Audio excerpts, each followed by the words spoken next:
Bonjour. Il est fort probable désormais qu'en décembre, la Federal Reserve, la Banque centrale américaine, relève son taux d'intérêt de 0,25%. Elle passera d'un range de 0,25-0,50 à 0,50-0,75.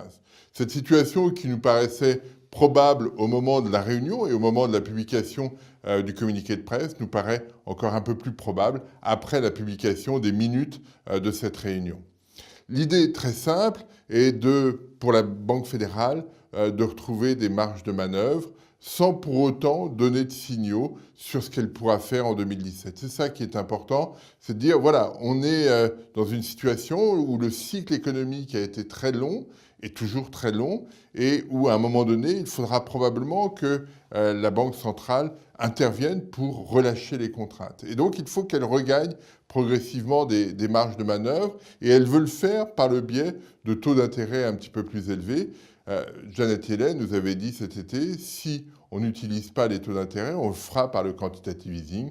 Et pour l'instant, il semblerait qu'on aille plutôt dans ce sens-là. Alors, ça ne veut pas dire qu'il y a des pressions sur l'économie américaine, ça ne veut pas dire qu'il y ait urgence à le faire, mais c'est un moyen pour la Fed de retrouver des marges de manœuvre. C'est cet aspect-là qu'il faut bien avoir en tête. Alors, dans cet environnement, la situation économique va encore un peu changer. On a vu qu'au mois de septembre, le taux de chômage était à 5%, ce qui reste très raisonnable. On a une dynamique d'emploi qui est solide, sans être excessive.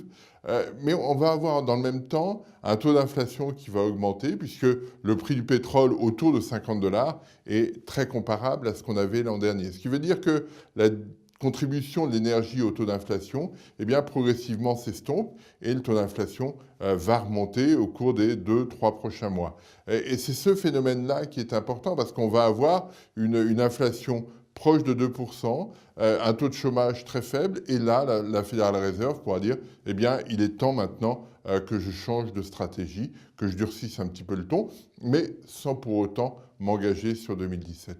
C'est mon sentiment sur la réunion du mois de décembre. Au mois de novembre, il ne se passera rien.